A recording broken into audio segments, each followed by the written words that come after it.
Welcome to Transform Global Faith Ministries. Our vision is to see nations transformed.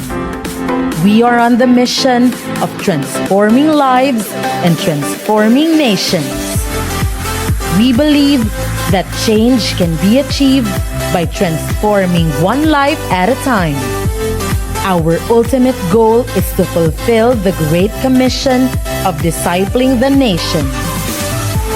Our message: at the heart of our ministry lies the gospel of the kingdom that Jesus preached.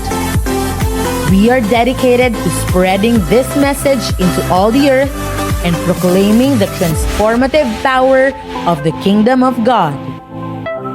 Who we are? We are radical disciples who uphold truthfulness and obedience to God's principles and law. We are servant leaders who are willing to answer the cry for nation transformation. We cultivate and prioritize our God-given purpose as we strive to serve our gifts to the world. We are perpetual learners who intentionally grow in character, wisdom, and revelation. We raise up the youth to be the nation's future generation, to grow with the right perspective, to succeed and lead the next generation. We nurture transformed relationships built on the principle that we all work together in mutuality. We strive to grow in love and compassion above all else, for we value relationships more than issues. As we continue to dominate in the 7 spheres of influence, we are committed to raise up leaders, not members, who will manifest the culture and values of the kingdom of God wherever they go. Workers, not just believers, who are willing to accomplish the vision. Servant leaders, not just followers, who are equipped to equip others. We train, serve, and lead people to become authentic leaders in their areas of influence. We are not a religion. We are a movement. We are Transform Global Faith Ministries. Transforming lives, transforming nations.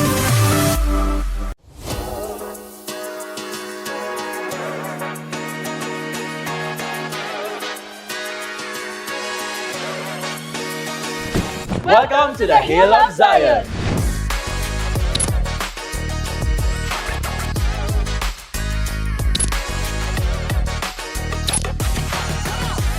"2025 is the year of establishment, And this year, mas lalong titibay ang aming pagbabalita. so be updated on the latest here at TBN News.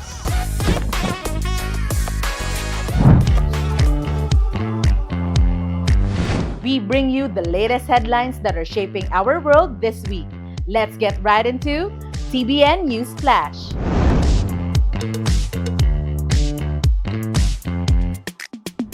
Last Saturday, something powerful sparked in our Young Ignite delegates.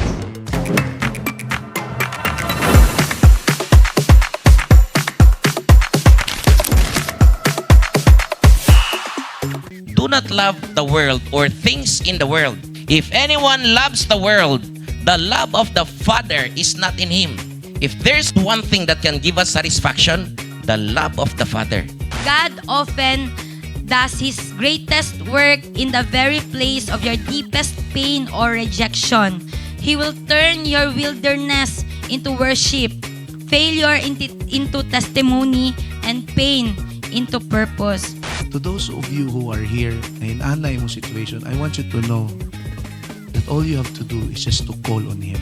You call on Jesus because He is close to you. And every time that comes into your mind because of that problem, I want you to know that God is watching you every day. He wants to comfort you. All you have to do is just to call on Him.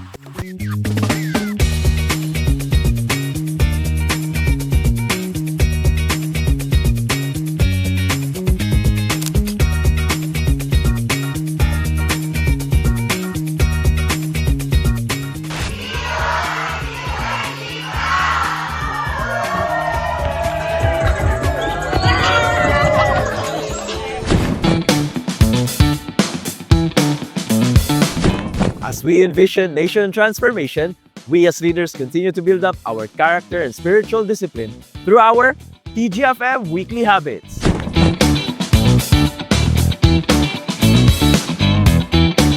Last Saturday, the TGFM community gathered for this week's Ambassadors Briefing.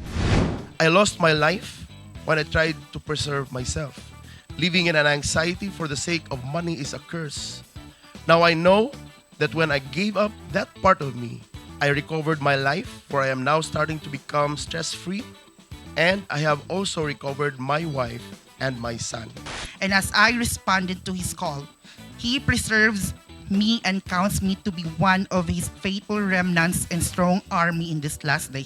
Let the one who is righteous continue to live righteously, and let the one who is holy continue to be what? Holy. So, ibig sabihin, yung condition mo ngayon, yan ang bit-bit mo until the last day.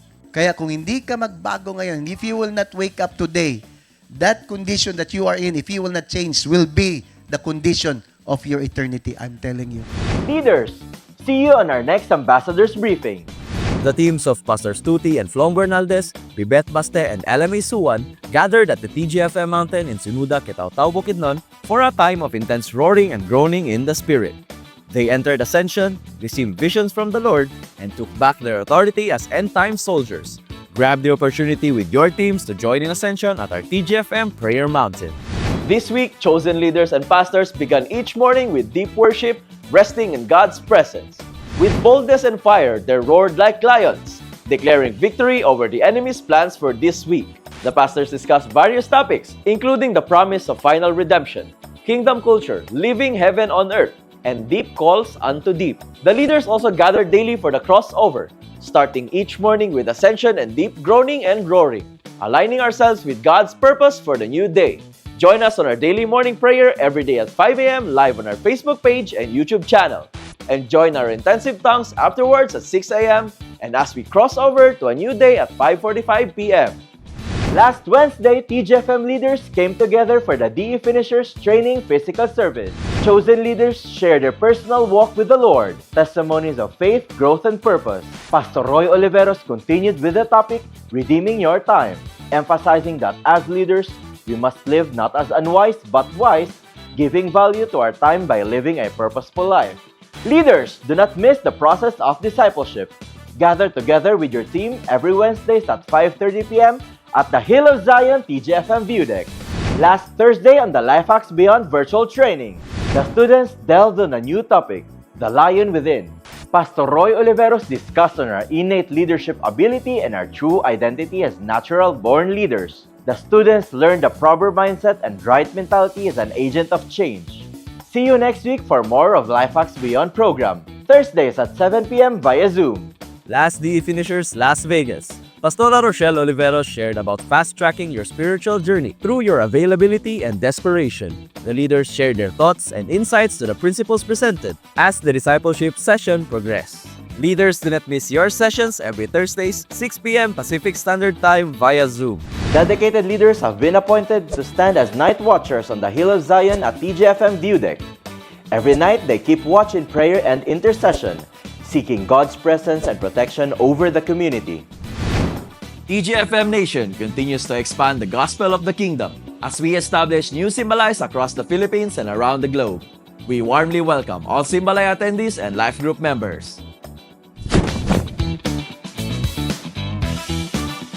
TGFM leaders are continuing to develop our own Marahan community. These are the latest updates on the project. Remember, let us continue planting your seed for the Marahan Community Project. Your investment on this will go a long way. Connect with your leaders and team pastors for your schedule of visit and land cultivation.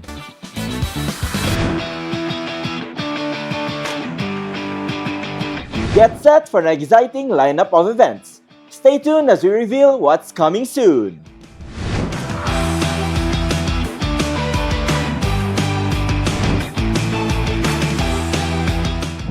Adventure awaits, purpose ignites, and lives are transformed. Transform Young Generation Youth Camp 2025 is calling you. Get ready for a life-transforming 3-day journey filled with excitement, discovery, and authentic connections. From April 17 to 19, 2025, we're gathering at the TGFM Hill of Zion Matina, Davao City, for a summer experience like no other. Brace yourself for fun, growth, and powerful encounters that will leave a lasting impact in your life. Sign up now and make this summer one to remember. See you there!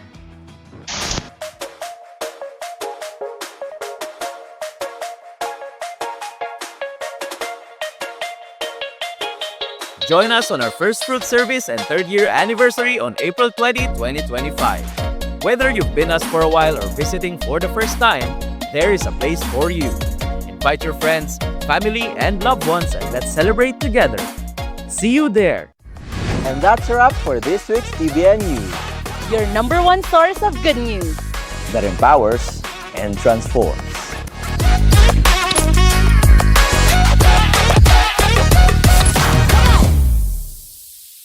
Perfect day, everyone. My name is Sefriano A. Madrigal, 32-year-old, a teacher, a father, and a husband of my one wife. Before I joined the encounter, my life is so tired, empty, confused, and restless. I feel tired because throughout my life, katong high school, masking katong high school pa ko, no? Kanang ako jud ang breadwinner sa amuang family.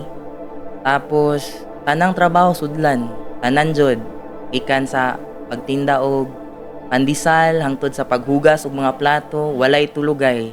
So that's why I feel tired and I feel confused kasi naa sa ako nga ang mindset nga okay ra mahigugma masking asa, masking kay kinsa. Basta wala kay gipasakitan nga tao. That's why na ako yung relationship sa una, transgender woman. Then, I also feel empty kay pag mata ko sa buntag, no, kay murag, okay ba akong ginabuhan? Sad kay sa feeling ba, anang wala ud ka kasabot nga, naman dyan kulang. That's why I feel that way. Anang nakonect ko sa community through my brother, si Jeffrey Avila. Na-assign man ko sa bukid. Then, ako ang iyang angkas sa motor. Tingnan ko niya nga, anang apil og kuan ba, apil og simba. Tapos pagka mo, ni-apil kong simba po. Pagka mo magsimba kay, apil og encounter dong. Ako ang ko'y kwarta, ate Kragod. Pero na ko'y kwarta, no? Pero half-half lang taya. Naiisa ka ko ang preaching ato si Pastor Ramba nga nag-impact sa ako. Ano siya nga, nakay purpose. Ug dapat imuha na ma-fulfill. Ug dapat dili nimo sayang-sayangan imong kinabuhi. Then I question myself. Bitaw no, sa kaya jud akong purpose. Kabalo jud ko nga gisayang-sayang ra jud nako akong kinabuhi. No kay basing asa, basing kinsar jud ang nigamit sa ako. Nako, try kaya ni nako. Kuan man kuno religious naman jud ko daan, nagasimba mi kog Sunday ng John 3:16. Pero masing siya ang pinaka gasgas nga verse no. Mo jud tong nag-impact sa ako dito. John 3:16 kay ako adjong nag-grasp ba ang meaning sa John 3:16 kay kung gihatag sa Ginoo no ang iyang bugtong nga anak. Then king baya si Jesus, i-forsake niya ang iyang throne para sa kuha, para mahibalik ko sa iya.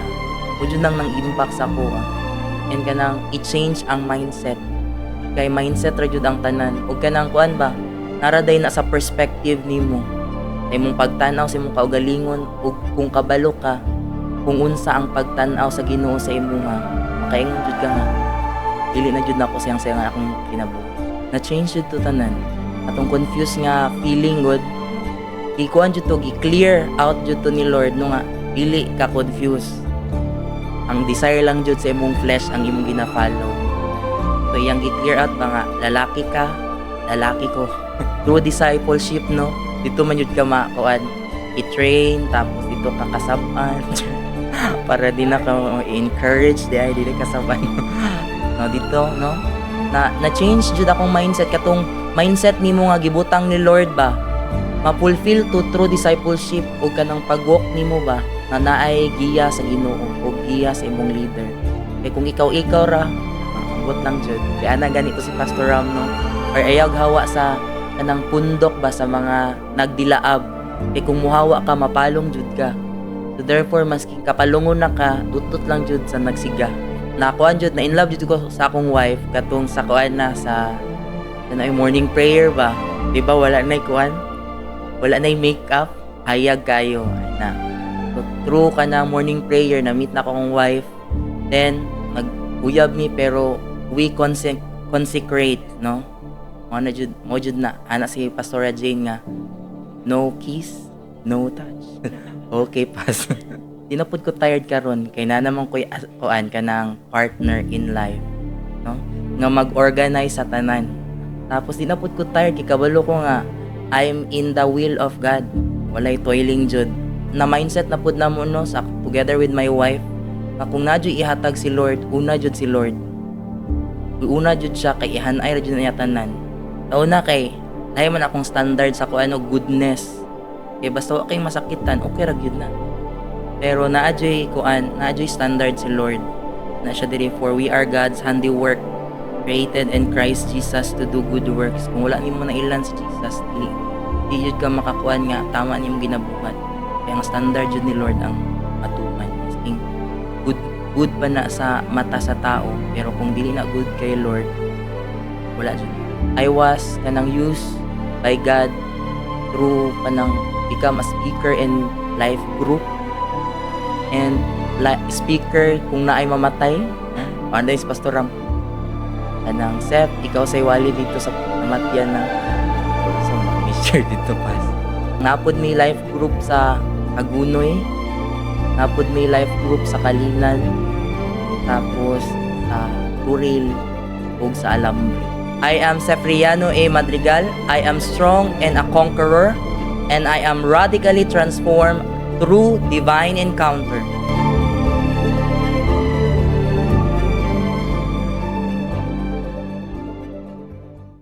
Perfect day, Kingdom citizens!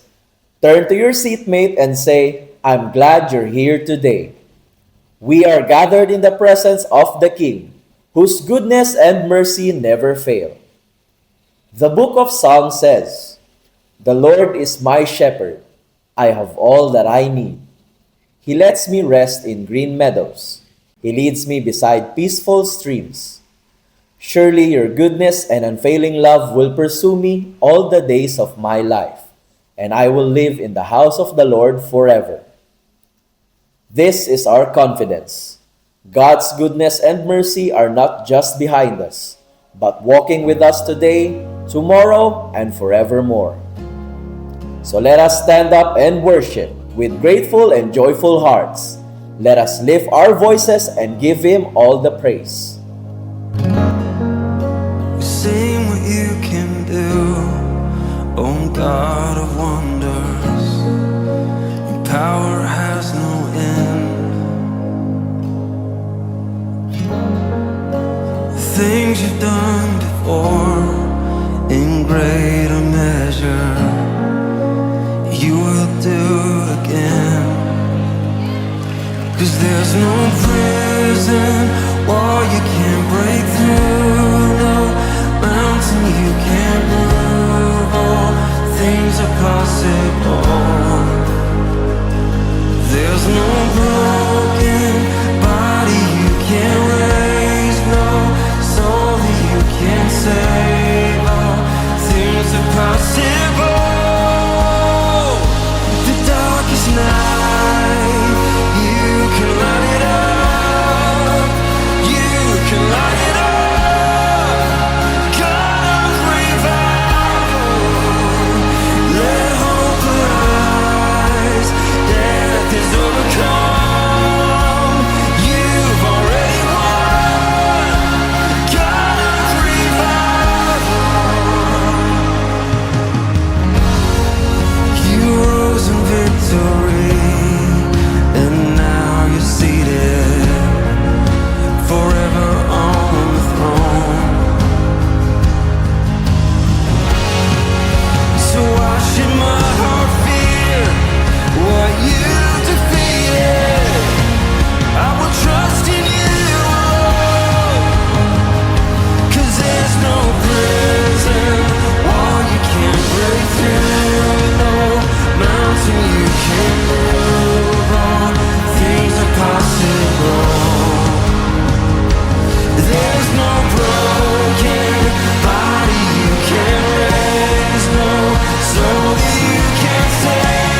to turn this into a prayer tonight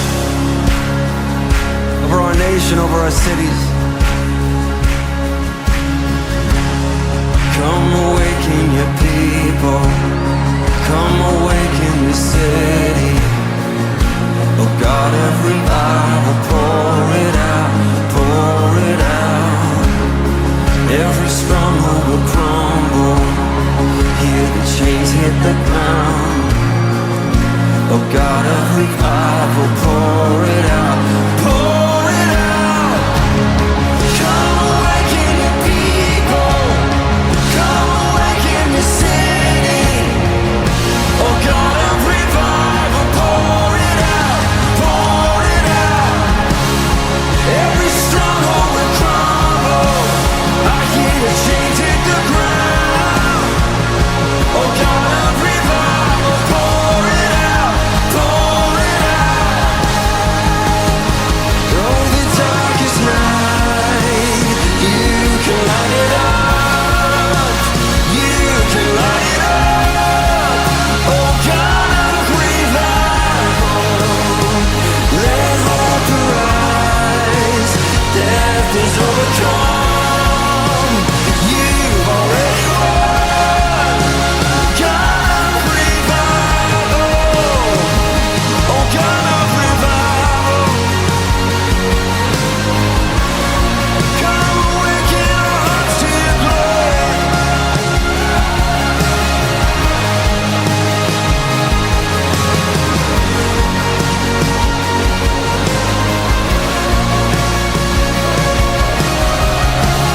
Let's sing, come awaken your people, come awaken this city. Come awaken your people, come awaken the city. Oh God of revival, pour it out, pour it out. Every stronghold will crumble. I hear the chains hit the ground. Oh God of revival, pour it out, pour it out. Come awaken your people.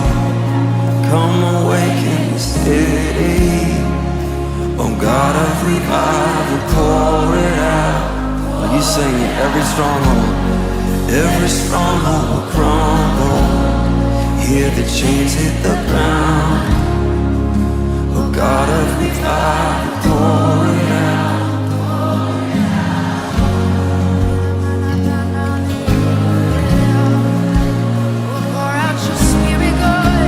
Yeah, sing out your own song.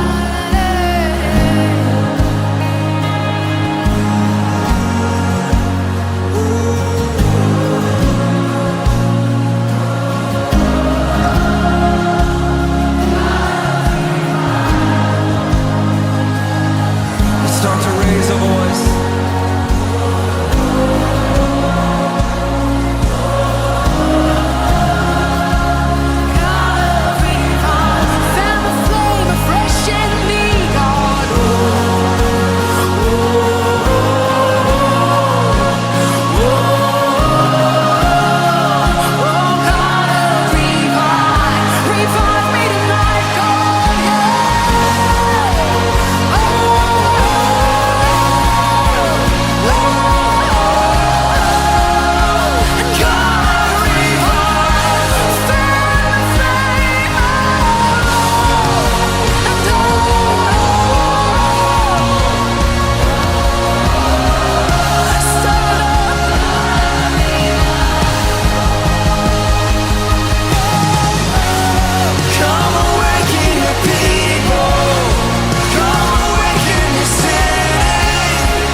things are possible. There's no broken body you can't raise, no soul that you can't save. All things are possible. Things are possible.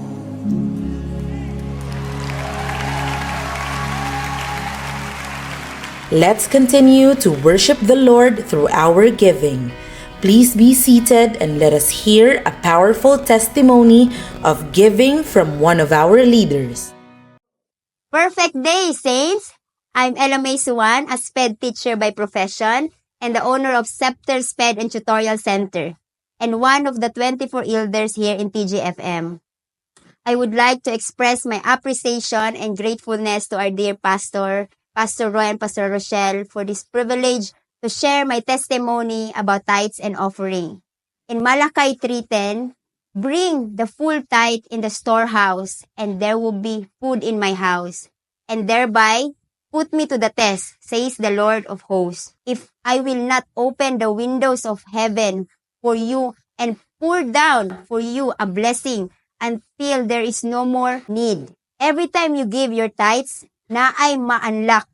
I realize that prayer cannot cancel ignorance. Knowing the principles make our lives more effective, especially the principle of tithes and offering. It cancels the limitations of the mind, poverty, and oppression. I experienced the life of not having ownership but access. And through proper management, you can have everything you need when you needed it. Because I understood that di madala og ampo lang ang tanan. Kailangan na knowledge og tamang pag-apply. As Dr. Miles Monroe said, success is predictable and so as failure. As I apply this principle, I experience favor after favor. Example, during pandemic, closed most of the businesses and included my center. Dito na ako nakita ang hand ni Lord how He provides. Nahimo kong government employee as contract tracer that time and serve my purpose as one on that season. Grabe ang protection kay wala jud ko nagpositive week after week of swabbing. Then the season changed and I needed to go back sa akong business kay it was another shift and transition again sa akong career, yet I obeyed through seasons. When 2023 came, here comes a door open na makatravel to South Africa to join a conference. Take note, bago lang ko nagkuha og car ato na time. Yet, 2 weeks before me mo travel, God provided all my needs adto nga travel. Dili na ako makompute sa calculator ang expenses, pero kabalo ko na open ang heaven. I had unlimited resources. And lastly, I started for 4 students last January in my tutorial center, and now we have about 20 students. I am amazed dili sa number, but how the Lord created an atmosphere of healing and fast recovery sa students with special needs na among gina-cater. And it made a distinction not by my skill but because that center became an avenue of family restoration for each household who was connected to me. Yesterday, one of the parents of the student invited me to travel to Japan with them this September and all expenses paid, just to express their gratitude towards how their child progressed as we handle this case. I have a lot of amazing returns and experiences when it comes to giving. Mao excited ko pirmi asa nasad ko dalon ni Lord. So remember this, your giving will speak to your life. And while you are doing the things you are passionate about, that is where you are paid to. Today, I encourage you all who are there in Simbalay to give what belongs to the Lord. And you will be amazed. And it's time to give.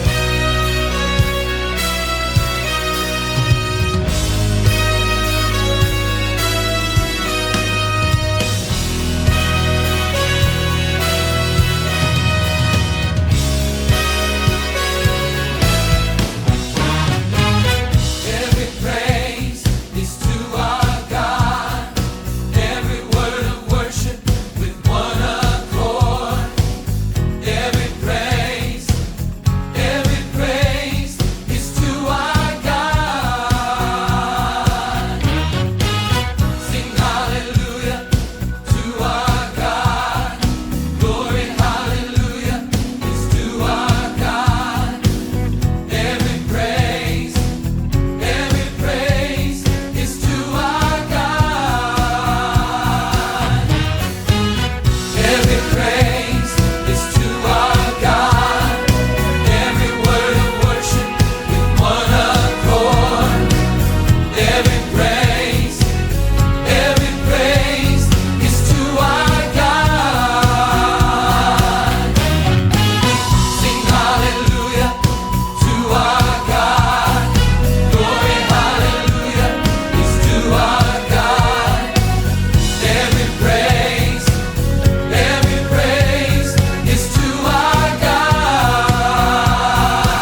been building something special in Davao City, Philippines.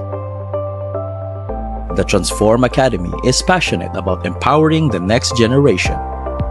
Under the SEC-registered organization, Transform Marketplace Radicals, and in partnership with the DepEd Registered School, we offer an innovative, integrated curriculum designed to shape young minds and instill a right perspective in life. Curriculum: interest-led learning. Integrated curriculum: DepEd Matatag, Kingdom Principles from Life Hacks Beyond, Life Skills Learning, and blended learning, both modular and online. We aim to transform our nation by transforming education, one child at a time. So join us at the Transform Academy and be part of this radical transformation, transforming youth, transforming nation.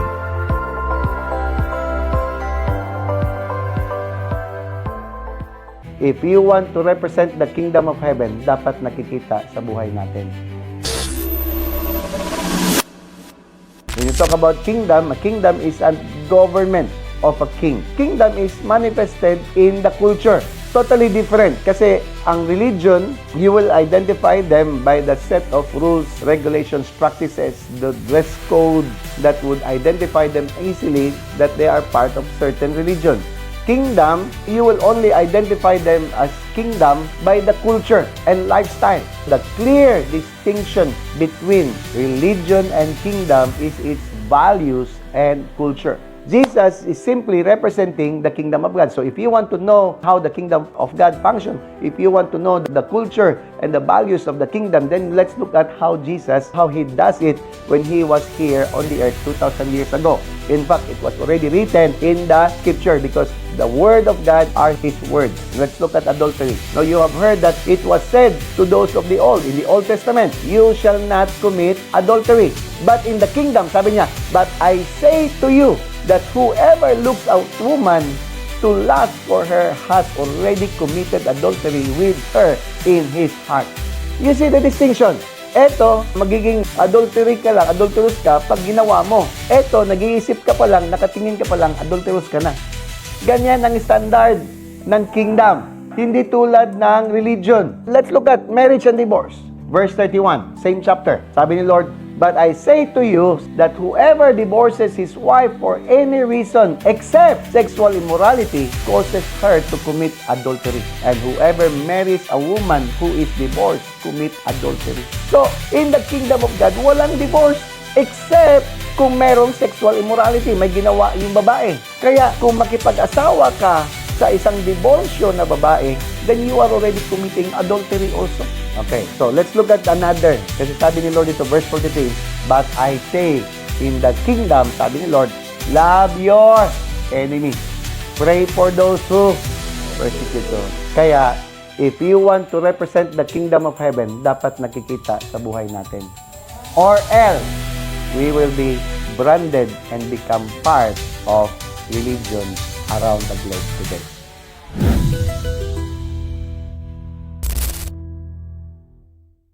Perfect day, TGFM Nation! Yes, perfect day everyone, and welcome to our Simbalay once again.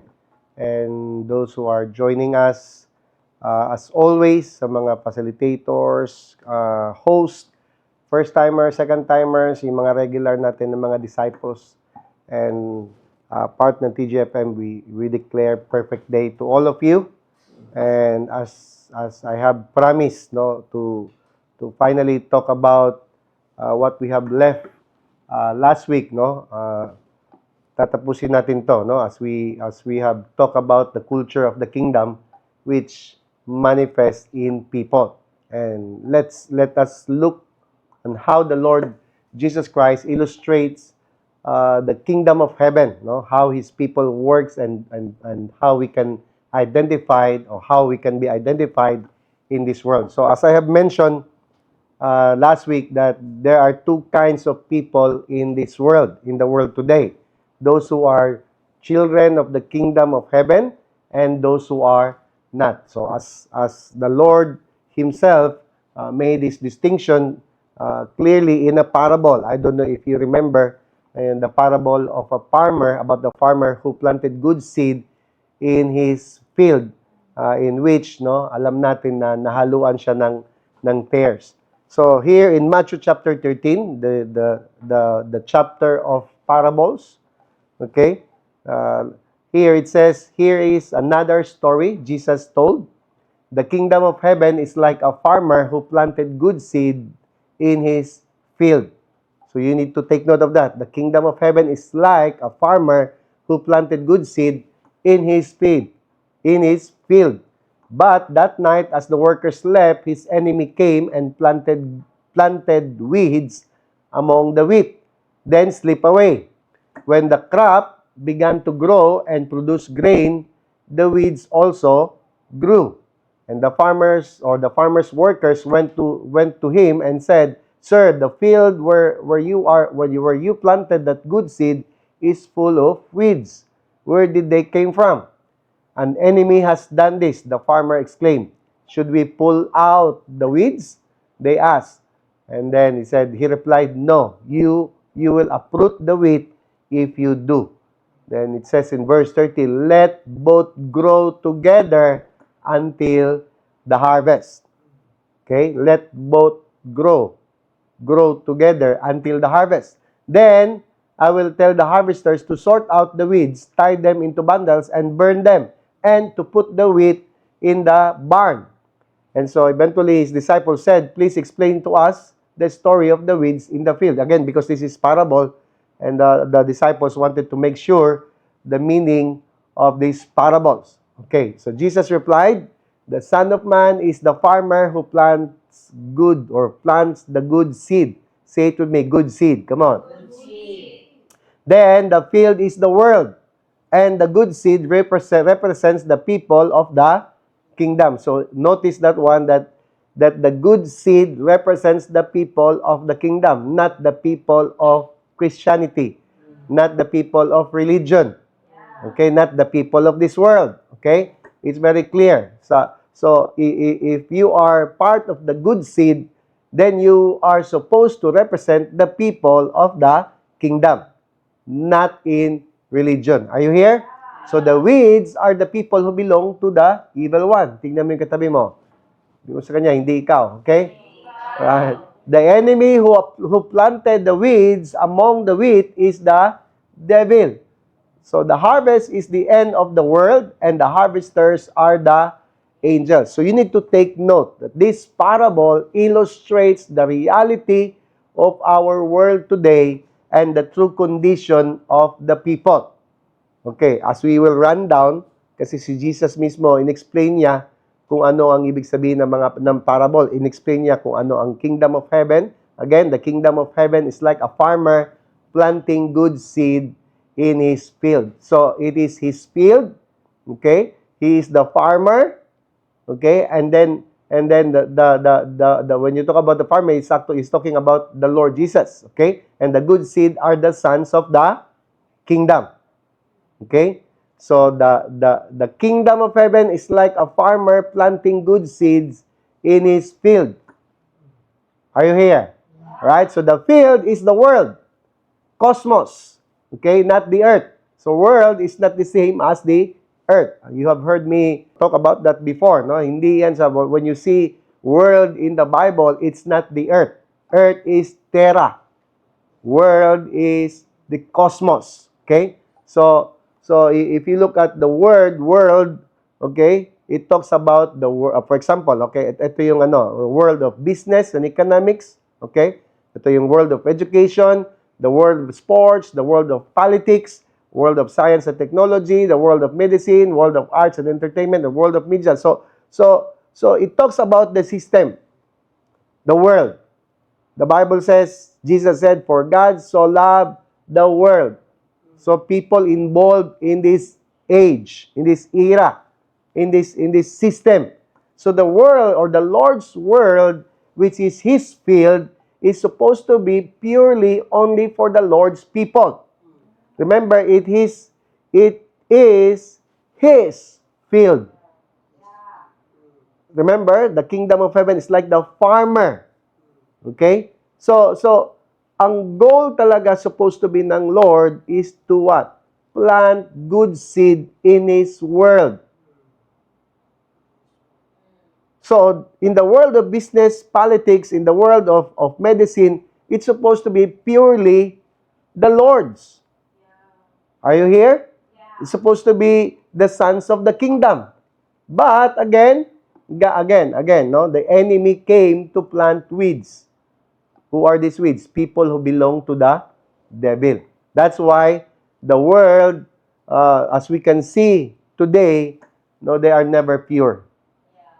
Nandiyan ba tayo? It was corrupted and was distorted. And this is the world we live in today. No wonder there's so much what? Confusion. Nandiyan ba tayo? Again, we are all from the world. Me, before, I am in the world of arts. Okay? Now, I'm in the world of part of, if we, whether we will like it or yes, no, we belong to this world of religion. But we claim not to be what? Really, not to be in religion. Tama ba? But again, people will look at us as what? In the world of religion. No, those who has belief system. Andiyan ba tayo? So, remember, both the wheat and the tares grow together in the same field and the same world. Again, I want to correct that one, okay? Kasi ayusin ko lang. No, again, we are not religion. But again, whether we will, kahit ano pa sabihin natin, hindi tayo religion, we will always be branded as religion because of what we introduce, the belief system that we introduce, the kingdom. Are you here? So, we even if we claim to be a Christian, especially if you claim to be a Christian, then you are part of the religion, the world of religion. Andiyan ba tayo? And supposed to be, wala namang religion. So you see how the enemy works to distort, no, yung kingdom na naging religion siya. Andiyan ba tayo? Again, both wheat and tares grow together in the same field, okay, the same world. In fact, the reality is there are more tares than wheat. Naintindihan niyo ako? There are more tares than wheat. There are more weeds than good seed. Remember, weeds, no? Weeds are these tares. Ito yung mga sons of the evil one. So they are more famous and common than wheat. Kaya kahit konti na nga lang yung wheat, hindi pa talaga bold, hindi pa talaga radical. Kaya mas famous talaga, normally famous talaga yung mga weeds. Okay, for example lang tingnan natin 'to. Kasi para ma-identify natin. In our world today, for example in business and economics. Okay? Who are these top business leaders in our world today? Okay, ang question natin, are they sons of the kingdom? Or are they, I will not be judging, but of course, though, ang question, are they sons of the kingdom? Or are they giving glory to the king? Because these are famous. So I'm illustrating to you now, no, as what the scriptures is saying, as what Jesus illustrates, that, yung wheat, may halo ng mga tares. And in our world today, mas maraming tares, and in fact, sila ang nag-excel more than the wheat. Na supposed to be, tayo ng mga sons of the kingdom, tayo dapat yung mas nakikita. But nagsashine, supposed to be, because we are to be light. But Jesus himself said that the sons of darkness, or the sons of this world, are more wiser than the sons of the kingdom. So Jesus mismo nagsabi niyan. So let's look at this. For example, yung mga sikat talaga ngayon, well-known, Elon Musk. Okay? No, these are top business leaders in our world today. No? Mark Zuckerberg, Facebook. Tama? Right? Si Sundar Pichai, no? The Google. Tama ba? Right? Akala ko noon, kasi ito si Warren Buffett, no? Isa sa US Bank of US, no? Isa sa mga malalaking Kasi he grew up to be a Presbyterian, no? A very, very religious person, family also. But no, towards the he described himself as an agnostic. So imagine mo, no, kung titingnan mo ngayon sa Philippines, okay. For example, may-ari ng Jollibee, may-ari ng SM, may-ari ng PAL, no? May-ari ng Davao Light, yung mga I mean, Subel de Ayala, no? Are they giving glory to the Lord? And they are supposed to be very influential. Tama? When it comes to business and economics, sila nagpapatakbo ng ating bayan. Are you here? Okay, but yung ginagawa ba nila balik sa Lord ang glory, or they are just doing it for their own sake? Andiyan ba tayo? So you cannot tell them, you cannot say that they are sons of the kingdom. Okay, what about in the world of sports? Sino mga sikat? All-time famous talaga si Michael Jordan, kasi kahit hindi na siya naglalaro ngayon, hanggang ngayon sikat pa rin. Tama ba? LeBron James, Ronaldo. Ito, Cristiano talaga ang pangalan. No, but again, I don't know. Steph Curry is known to be a strong Christian, but again, iilan lang ang makikita mo na talagang gine-glorify yung ating Lord in heaven.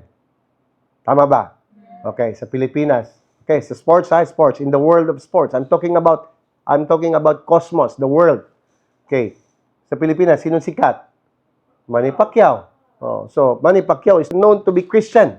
No? Pero yun nga, Christian nga, na radical ba talaga? Representing the kingdom. So if you look at him today, no, I don't know. Kayo na humusga kung ano-ano mga lumalabas. I don't want to judge him because of the social media. But if you look at Efren Bata Reyes, tumatanda na lang, sige laro ng billiard. Okay, si Carlos Yulo. Okay, ito pa, Hidilyn Diaz. Ito, of course, I knew Hidilyn Diaz is also a part of a church in Zamboanga. But Carlos Yulo, tingnan mo yung life niya. Is he representing the kingdom? Tama ba? Are you getting the point here? So who are these people na mga famous in our world today? Sa sports, sa economics, what about in the world of media, arts and entertainment? Okay, sino itong mga famous na mga personalities na to? Are they representing the kingdom? So again, I'm laying down these things to you, okay, para maintindihan nyo ba yung distinction na ano talaga ang sons of the kingdom? Anong culture ang makikita mo at nagmamanifest? Kasi kahit sabihin mo na believer to, or claim to be in the kingdom, pero kung titingnan mo ang lifestyle, kung hindi siya swak sa kingdom, that's gonna be a question. Questionable pa rin siya, tama ba? Kasi ang goal natin, ang question natin, are they sons of the kingdom? Okay, sa world of entertainment, sino pinang mga sikat ngayon? Globally. Yung pangalan pa lang, Gaga. Lady Gaga, tingnan mo if you look at the picture, no? I mean, she is so bold actually, kung titingnan mo, doing witchcraft. I don't know if you have seen her, no? Sa mga concerts niya, may mga vlog na nag-exercise talaga ng witchcraft. Justin Bieber claimed to be Christian. But I don't know. It's still a question, right? Selena Gomez, Ariana Grande, Dwayne Johnson. Well, Dwayne Johnson claimed to be pero yun nga, wala namang ini-exalt talaga na si Lord ang hari niya. Andiyan ba tayo? But these people I'm not saying that they are bad. Okay? Like Dwayne Johnson, sikat man to, and normally yung mga lumalabas that he's giving away cars, just like Shaquille O'Neal, no, giving away something to people, especially sa mga poor. But again, are they representing the kingdom? And are they endorsing the lordship of Jesus Christ? Yeah, because that's the sense na gusto natin i-emphasize, no, lalo yung mga nasa Hollywood, no? Hindi man nila, nagbabanggit nga sila ng Jesus Christ, pero parang mura. Hindi naman talaga giving glory to the name of the Lord Jesus Christ. No? Parang ginawa nilang, tawag yan, pag nagulat sila, yan ang ginawa nila expression ng name ng Lord. And that's mocking. I don't know about you. But even in the Philippines today, tingnan natin, sino ang mga na-endorse na mga to sa social media? Sino mga sikat? Marian Rivera. Ayan. 30 million ang followers yan sa Facebook. Si Vice Ganda, 13.6 million. Ann Curtis. So, I don't know kung ilan sa inyo, kung ilan ang mga vloggers or mga Well, meron naman ding mga ano talaga nag-i-endorse, no? Pero kung titingnan mo, yung mga top performers, yung mga sikat, normally are the sons not of the kingdom. They are sons of the world. Are you here? So hindi ka dapat magtataka. No wonder kasi nga kaya ang nakikita talaga na in the scriptures, Satan becomes the god of this world. Siya ang nakikita natin na nagro-rule and reign. He supposed to be those who are in the light, supposed to be shining, but those who are in the dark, they are the ones progressing and growing. Okay, 2 Corinthians chapter 4 verse 4. Tingnan natin to. To confirm, the god of this world blinded the minds of those that don't believe. They cannot see the glorious light of the gospel. If you read in the original text, it was mentioned that Satan, the god of this world, blinded the minds of those that don't believe. And that's the reason why they cannot see the glorious light of the kingdom. So, Satan himself blinded the church to believe that the gospel is only for our salvation. That's yun ang masaklap kasi even the church was deceived na blind na ang gospel, remember, the gospel, the original gospel, hanggang salvation lang. So that's how Satan works. That even in the churches, nabablind pa rin niya yung mga believers. Believers na supposed to be, they are supposed to be sons of the kingdom, pero nabablind niya. Yun ang trabaho niya talaga. They even thought that you cannot exceed salvation. May mga ano ngayon talaga na pagbiyan sa salvation, you are already heretic, you are already occult, no? And there's no other gospel than the gospel of Christ. They don't realize that Christ is the one who carried the gospel. And he is the one presenting the gospel. So ang na-highlight ngayon, ang ginawa ni Christ, hindi yung na-present at na-preach ni Christ. Nandiyan ba tayo? So, believers even have no clue and no revelation of the kingdom and how it can manifest in their lives. Kaya, kung titingnan mo, kahit yung mga nag-claim na saved sila, had little understanding about the process of transformation. Kaya normal talaga na wala kang makikitang pagbabago sa mga churches today. May mga disciples, iilan lang makikita mo that are truly living a life of holiness and purity. Itong mga radical na to, na-persecute pa. Yung iba, dahil na-persecute, ay naglay low na lang. Imagine mo yan? So, whether believers, disciples, makikita mo rampant masyado ngayon. Lalo na sa mga big churches ngayon, bibo-bibo lang, yung saya-saya lang. Pero these are bunch of immature people and walang mga transformation. Ang pinaka-worst, tanungin nyo ko ano? Worse, even those who claim to be ministers are living in compromise. They are not honest, they are not transparent, and inauthentic. Ibig sabihin, mga autistic. I mean, they are living double life. That's why today, you will invite people to be in the church. Suspicious na sila about church ministers. Tinuod ba na? I mean, yung mga ganyan. Even of how powerful our message or how important and how we explain the truth to them, they will always have arguments kasi nga, na-tainted na sila kasi sa dami-daming ministers talaga na hindi totoo. Kaya wala nang tiwala ang mga tao. Tingnan mo yung katabi mo. Sabihin mo sa kanya, magtiwala ka. Right? Because so many have traumatic experiences from the church deceptive agendas. Kasi yung mga churches ngayon, bakit bigla na lang may churches na naman dito, may church na naman doon. Ano ang agenda? Paramihan. Para dumami lang. I don't know. What are those agendas? But again, this for the sake of multiplication, for the sake of para dumami lang, and then sisikat yung pastor, sisikat yung name ng church. Mga ganun. So, I'm not saying na lahat, pero mostly. Kaya kung makikita mo, bakit ang daming-daming denomination ngayon? For what? Just to para exalt yung pangalan ng church. Pangalan talaga ng founder. Ano ba tayo? So, let's look at the scriptures. Because this is how Satan works. Even in the churches today, not only in the world of economics, the world of sports, world of medicine, or technology, science and technology, hindi lang doon. Even in the world of the believers, the world of religion na supposed to be, no? Pinasok na rin ni Lord sa churches, mga churches. Okay, 2 Corinthians chapter 11 verse 14. Bakit? Tanungin niyo bakit?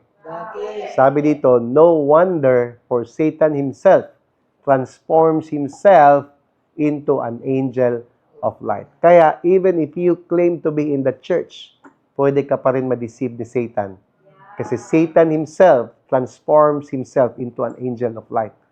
Kaya, kung makikita mo, verse 15 says, therefore, it is no great thing if his ministers also transforms themselves into ministers of righteousness. The word transform actually is the word masquerade. In the Greek word is the word disguise. Oh, so that's how Satan works. Disguises himself, masquerade himself as the angel of light, the angel of or ministers of righteousness. That's why it's so hard to identify them, no? Sino talaga ang mga totoo. Lalo na pag hindi ka led talaga ng Holy Spirit, pwede ka talagang ma-deceive. Kasi tanungin mo bakit? These are eloquent speakers, preachers. Magagaling to magsalita to. And they are also gifted. No? They can perform signs and wonders. They can heal the sick. They can clear. They can do what other ministers can do. So it's hard to identify them. But Jesus simply said that you will know them by the fruit. Kaya, huwag ka talaga magpadisib dahil sa magaling lang magsalita at magaling mag-perform. Kaya tingnan mo yung buhay. Balik tayo sa buhay. Right? Deception is in its highest or it's in his height. Nasa pinakataas na level na for what? To keep deceiving humanity. Because that's the work of Satan. Are you here? So, remember, the Lord allowed them to grow together until the harvest. Kaya wala kang magawa. Andyan talaga sila. They will exist. Kasi, di ba, remember, sabi ng servant, ano man, sir, i-uproot ba natin to? Sabi ng master, no. Or else, you will also uproot the wheat. So, let both grow together until the harvest. Alala nyo? Okay, so here in verse 39 and 40, it says, the enemy who planted the weeds among the wheat is the devil. And the harvest is the end of the world. And the harvesters are the angels. So may end of the world talaga. So just as the weeds are sorted out and burned in the fire, so it will be at the end of the world. Oh, so alam niyo bakit ko sinishare to? Para aware kayo kung saan na tayo ngayon. You need to take note that the harvest is what? The end of the world. So harvest time naman actually ngayon. That's where we are now. And the weeds, no? Sabi dito, the weeds, remember the weeds, okay? These are the sons of the evil one, will be sorted out, and that's why these evil ones are clearly manifesting because they are bundled to be burned. Kaya makikita mo ngayon, no, siguro magugulat ka na ang death, no, mass, no, yung maramihan. For example, yung bago lang sa Dominican Republic, no, isang concert, no, almost 60 people killed, no, dahil nag-collapse yung roof. And they are, imagine mo, nagsasaya sila dahil it's a concert. And these are also famous. May mga artista doon, may mga famous na mga baseball players. But all of them were what? Killed, no? And I'm not judging, no, that this is a judgment for them. But you would not wonder why, bakit ganyan ang mga namamatay ngayon. Are you getting my point? What I'm trying to say, na the Lord would always bundle them all together. Okay? And I'm sorry, but that's what's happening. Kaya hindi ako nasusurprise kasi you will know. If meron dun sons of the kingdom, you know that they are secure. Are you following? Are you following? But these sons of the devil, sons of the, again, hindi mo kasi ma-judge by their appearance eh. Na only the Lord knows. And you should not be wondering why these things happening around us today, na bakit maramihan na mamatay sa isang trahedya. It's because of that. We are in the harvest season. Sabihin mo sa katabi mo, harvest season na. Come on, come on. We are in the age where these deceivers will become rampant and evident. Ang mahirap lang, itong mga rampant and evident, ito pang matagal. And ito pang hanggang ngayon, andyan pa. No matter how you pray, nakunin na, pero andyan pa rin. Pero sige lang, relax lang kayo. At least, they can easily be identified now. And again, we know that they, at the proper time, they are gathered together, they are prepared for judgment. That's why we need to do our part. Tell somebody, do our part. Come on. Wala tayong pwedeng gawin, no? Na parang sabihin natin, pag-pray natin itong mga masamang ehemplo. No. We need to pray. Tayo may spare. Baka magiging part tayo sa casualty. Are you here? You need to secure yourself. Instead of pointing your fingers at others, you need to be careful also. Kasi who knows, pag hindi ka protected, pag wala ka talagang totoong covering, and you cannot identify yourselves to be sons of the kingdom, baka pwede ka maisali sa mga trahedya na nababundle para ma-judge. Imagine mo, literal talaga na thrown into the fire. It's not actually hell. It's actually the judgment that while you are here, you will literally suffer from tragedies na mangyayari. Death. Are you following? Okay, so remember, as I have mentioned before, that the word death is also the word hell. Is the word Hades. So these are all compartments. Okay, I don't know if I can talk about that. Probably you go back to some of our teachings in the past so that you will know what is Hades, what is hell, what is Sheol, what is death. Okay? So I'd like to read this one, 2 Timothy chapter 3, verse 1. Okay? It's a reminder for all of us. Believers, are you here? Yeah. TGFM Nations, are you there? Yeah. Okay. You need to be aware that in the final days, the culture of society will become extremely what? Fierce. Extremely what? Fierce. In fact, ang next verse nito, sabi ito, it will be hard for the people of God. Mahirap daw para sa mga sons of the kingdom. Okay? Ang original text that you need to mark this, that we are entering a perilous time, difficult time. Kaya mamili ka. Okay? You want to be part of the kingdom radically, or just be a mediocre believer na claiming to be a Christian, and then eventually succumb yourself and become part of the casualties among those who are sons of the enemy. Nandiyan ba tayo? So we don't want that to happen. Kaya ayusin mo ang buhay mo ngayon. Saan ka ba talaga? Ayusan na to ng buhay. Ayoko mag-sugarcoat, ha? Na ito-tone down ko itong message na to. The Bible clearly says, okay, sabi ng Bible?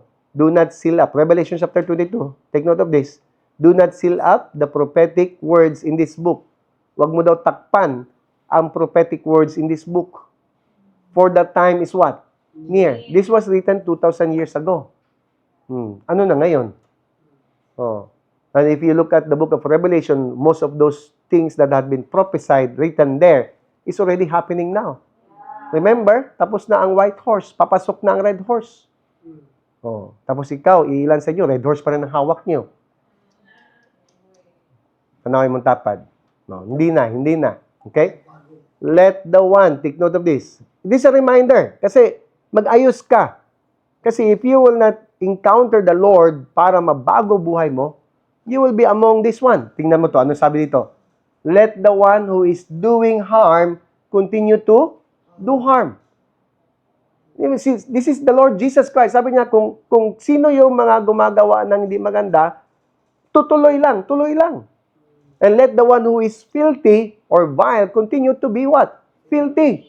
And let the one who is righteous continue to live righteously. And let the one who is holy continue to be holy. Now, mamili ka. Are you the ones doing harm or filthy or righteous and holy? Kasi kung ano ka ngayon, tuloy-tuloy na yan. Hello, are you here? Tuloy-tuloy na. Let it, parang sinabi ng Lord ba na, wala nang chance yan. Hindi na magbabago yan. Oh. So, tingnan mo yung katabi mo. Sabihin mo sa kanya, may magbabago pa. Pwede pa. Sabihin mo sa kanya, pwede pa, pwede. Kaya nga ang pinaka-chance mo lang is encounter. Divine encounter. Yung mga nag-divine encounter, struggle nga, ikaw pa. So again, those who already went through divine encounter, now you know, you are conscious kung saan ka dapat. That's why you need to stand firm. Are you here? Oh, so saan ka ngayon? Because there must be a clear distinction or difference between those in the kingdom and those who are not. Again, we don't want to be part of religion. We are sons of the kingdom. We are servants. We are saints. Are you here? And ang question ngayon, are you one of the good seed or among the weeds? Remember, good seed will always have weeds around. Baka sino maka-influence sa'yo.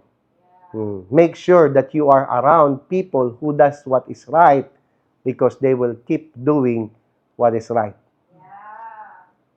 Because if you are around people who are doing wrong, remember, they will keep doing wrong. And in a matter of time, baka ma-realize mo lang, you are one of them na. So, if you are still conscious about your actions today, you need to be mindful. You are blessed to be in Simbalay. Kahit paano, makakarinig ka ng ganito, makukunbik ka, at least you can respond before it's too late. Are you here? That's why we are inviting you. Okay? Next week, by the way, we are inviting you to come and join us in our physical gathering. Bibihira lang kami mag-gathering. Okay?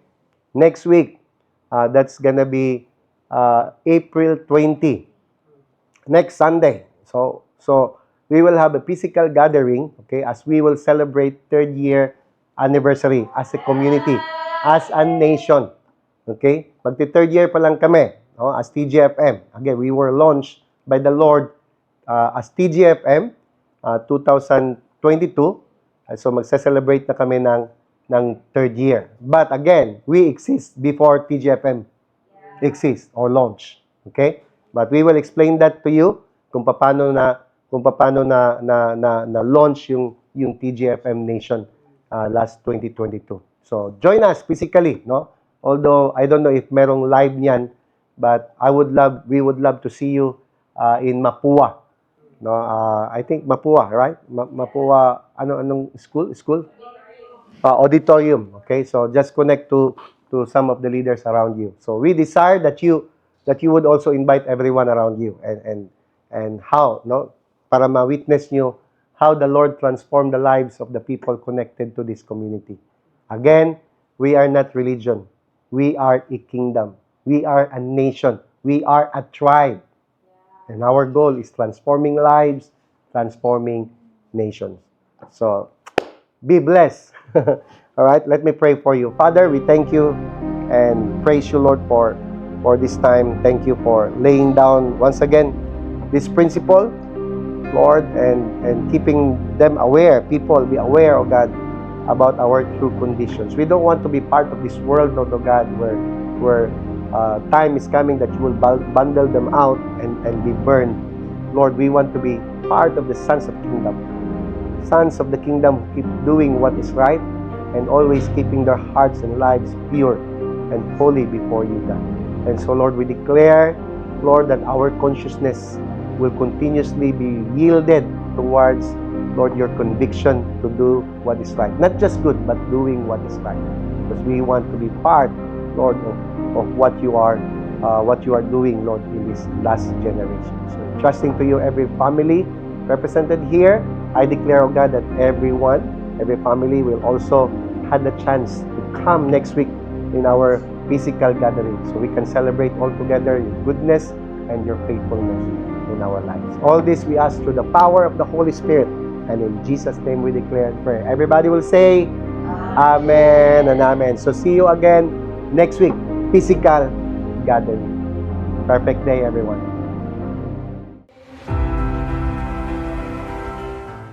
Hi, I'm Chai Ladamara Begyan. I'm 40-something year old and my husband is... I'm Jack Begyan, 43 years old.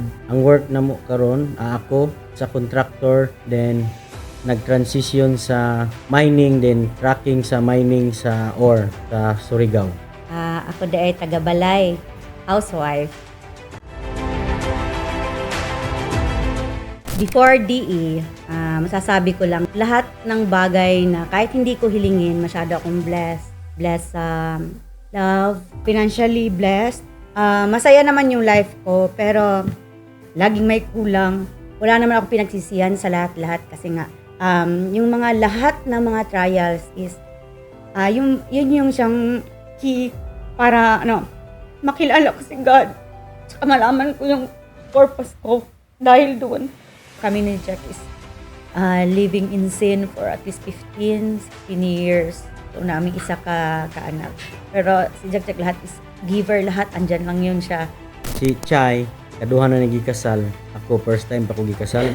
Ako, before DE, nagi ko sa worldly system tungod sa akong trabaho nga sa construction niya. Government projects ginatanan siya. Akong mga apilan og bidding tanan niya, tanan nga mga politiko nasa apua, muduol, so full of corruption, left and right. So aside sa muduol sa ako, napo ko'y personal nga mga project, so left and right, kada lihok hatag og kwarta, so dili pwede diri ang mga tao nga boksingero, anak gyud permanente kwarta. Then kani akong trabaho, gabi ka stress, pressure kaayo, og labi na sa akong work, finances, ug sa family, kay mao na may awayan gid namo kay against kay siya sa akong trabaho. So mas dako pa akong ginahatag nga SOP kaysa tight sa Ginoo. Munay awayan gid namo permi niya, ako gagawas ko permi na anadyo ko sa outside world niya, siya balay lang. Sige mig-away, mahatag nako tanan sa mua, wala may problema sa finances, walay problema. Ako di ko ga inom kaayo, panagsara mo gawas unya, wala ko'y uyab, wala ko'y kabit. So muna akong gibasihan gyud permi nga mag-away man mi. Iabot pud sa point nga pinaka-worst yun nga away yun kanang makaingon ko nga dili na yun ko. Apil mig DE kay iabot na mi sa time yun nga mag fix na gid ako nahuna, bulag na gid mi. So maluoy ko sa akong anak kay iyang past broken family niya, akong anak maliwat gihapon broken family niya, luoy biya pero marintig gid na siya niya, dili lang na siya once twice thrice, kadaghan gyud sa pila ka tuig na mo pagpamuyo, 16 years 15 years 16 years mo gina balik-balik na mo. Before mi nagka-hiwalay gyud, nagplano gyud mi magpakasal na, abi na kog mahuman na gid ni, kay ako ni stop na kog pray sa Ginoo nga, so bahala na ka Lord, ko sige makog ampo sa imo, wala man gyud kuan, gisisi na ginako ang Ginoo nga ko man ta koy gibuhat nga dautan tanan, akong gi-blame tanan ba ana. So wala maging sa may purpose ani si tag-ampo niya, wala day gihapon. Sumuro na ako diha ako taman. Pag plano na mga pakasal mo bitag halos dili magpakasal para lang ma-save gyud. So adto na mig kuan, butuan kuha mig kuan, sinumar. Kumao na ni Lord. Pag linya pa lang gani mo naglain na among buot.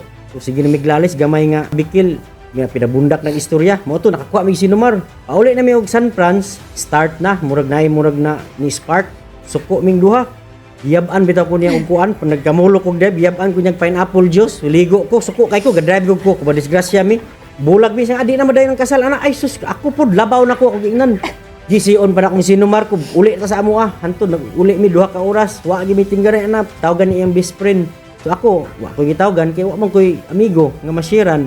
So mao na nga time nga, stop na gyud, fix na kong nahuna, pero ang nasa kong unahuna pod na magbulag nami, akong anak ug iyang anak pod nga ako na may gituring na tito niya, daddy. Sinabi niya na parang umabot na kami sa point na kailangan na namin para yung kunting respeto na naiwan sa relasyon namin is at least ma-save pa yon. So kailangan namin maghiwalay for good. Namang ko'y spiritual advisor since mga 2000 pa. Gi-open niya sa kuan na willing ba daw mi mag marriage counseling. 1 week pa bago ko nag-open siya na yung ko, Jack, what if mag-counseling tayo? Oh, sige, anong di para na. So, ako kahit papano na-feel ko na ayaw talaga niyang bumitaw din, no? Kasi siya nagmamadali na kasi kung wala na i-chance, wala na good ka nang munaog na good siya. Yun yung time na nakilala namin sila, Pastor Rorong. First meeting na mo is halos masingnaan namin sa isa ka cafe. Halos gihapon mi magsinumbagay, gihapon mi ang tingog, murag dako, pagyog kaayo. As in yun, murag wa joy magpalupig. So, mo to siya na nag-go nami.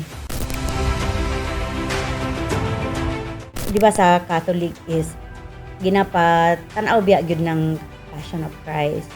Pero kanang murag baliwala lang. Pero nabalik siya utro katong nag-DM eh. Tingala ko ng siguro hilak. Murag naluoy bitaw ko sa kay Jesus na grabe gyud ang kanang gibuhat sa iya ba para ma-save ta. Una na ako na kung ako to, murag di na ako kaya siguro na isakripisyo ako anak para sa uban. Wala akong hiniling noon kundi ang pagpatawad at humingi ng tawad. Lahat ng parang sumasagi sa isip ko lahat. Yung mga nagawan ko ng kasalanan, ako lang itong dapat humingi ng tawad. Kahit gani, kato na time na kahit gani sa mga tao na wala na diri sa world, humingi pa rin ako ng tawad. Kasi hindi ko naibigay sa kanila yung para sa kanila. Kung andito pa sila, nawala ako ang guilt. Ay, feeling na ako ato na parang nabitaw tamuan something na parang nakayakap, na puro white, na parang hindi ko alam kung saan galing. Basta yun yung feeling ko. Ako, during sa DE, agi-focus yun ako nga ma-excite ko na mahuman kay para lang yun magkaayos mi ni Chay. Kay mo ginay hinungdan nga naami diri karon na nag-DE mi ug mo sa una pa nga plano mo apil og DE. Di ko gusto ang among anak ma-broken family unya labi na tong adopted nako na anak ni Chay na tumo nang i-save yun mo nang excited ko pag during sa DE yun nga Lord kumanon gyud ako ni Lord kunay bahala sa akong trabaho dito nga nabilin. Na-realize na ko nga kumao sigurong dili ko ihatag sa Ginoo sig ampo kuan maday ko kanang lastful nga pagkatao. So kud akong cellphone daghang kay mga porno kung ano makani pero wala man ko gibuhat gadautan ana ba mo pero kadtong pag-DE apil biya to siya kung iyay unya mahuman lang ning kuan ako gining irison tanan so mo to akong saad nga irison gito tanan sa during sa DE na kita nako ako mga sala daghan gyud kog sala magamay umadako na kita gyud nako. Nakaingon gyud ko nga miracle gyud to siya sa 3 nights and 3 days during sa DE. Akong cellphone yun halos every minuto daghay mo tawag mo text na ko mo na akong kabalakan nga mag-DE ko. So mo tong wala ko nagpahibalo sa akong mga tao nga mag-DE ko mayon ako nga busy ko di ko katubag nga ana. So wa sila kabalo sa plano nako. Samtang ga DE simple kabado ko nya unsay problema sa site, sa project ana nay mga request ana. Paghuman first night dugay man kay tumahuman nakaingon ko og miracle unya amazing yun kay pagtan-aw na ko sa akong cellphone ko nga karon lagi mga 20 ni ka miss call ana pila ka text pagkuha nako na amaze ko kay bisag isa wala guba ba yung signal diri pinaana pa ko so mo gito akong na kuan kay gabi man gyud ko Lord mo gyud ni nga gabi ka busy gyud ay ko so mo gyud ni nga na ma-realize nako nga toiling na kay ko. Dati, kahit sila pastor, alam nila yun, parang hirap na hirap ako tumanggap ng bisita. Hindi dahil maramot ako, hindi rin dahil tamad ako, kundi yung bang saya sa oras. Pag lalo na sa mga yung nonsense. Amazing kayo si God kay. Eventually, hindi namin namamalayan, hindi namin alam na nandito na kami, nagtagal kami, tapos uhaw na uhaw pala kami. Tapos yung mga tao na parang i-reach out namin, never kami nag-reach out. Sila ang kusang lumalapit. Grabe ang Holy Spirit mag-work kasi hindi mo nga namamalayan. Andyan na kayo. Tapos ngayon, bago lang siguro naka 3 weeks na kami sa second simbalay. Ako, after DE, plano na gimi magpakasal so wala nagi kutsay wala nagi sinumar magisi ani. Ang kalahian na gyud sa naka-DE og kanang naka-align na kani God. Labi na kanang mag-away bing duha. Pag naana mo sa kay God, naka-align na mo tapos sige ka nakagbasa og scripture ana. Makabalo ko nga asay mali ana. Naagi ko batasan pud nga dugay ko magpasaylo pero mag-sorry ko late na. So ginahinay na ako nagbago niya mga ina kog sorry sa iya. Amazing yung kaayo pag naana mo sa naka-align mo ni God kay kamong duha mismo malikayan na gid ang away. After DE dugay pud binaka simbalay. So after 2 years naana mi simbalay niya duha na pud ang amo ang simbalay na mi disciple ang ginadala. Pinaka-amazing yun kay mismo na ang mga tao na sa palibot na mo sila na ang gaduol sila na ang magnet. Ang gaduol pud sa mga relationship pud puro kuan gyud na siya puro nga mga relasyon. Ma-amaze ko ba kay Ana, di na ako maula mo post sa Facebook ug mga about sa Ginoo. Kaila gud sa ako ang taga San Franz, kaila sa ako akong kinsa ko. Unsa ko sa una, hinahinay na nako ang putol ang akong outside nga worldly nga maginabuhat, pero ginagmay na lang naagi hapon kay napan may advice man ni Pastor Roro na transition. So ang among relationship ni Chay natuman na gyud, nakuha na gyud akong gusto na mamuyo mig hapsay, malinawon ug malampuson. Again, I'm Chay. And Jack Begyan, and we are radically transformed through the divine encounter.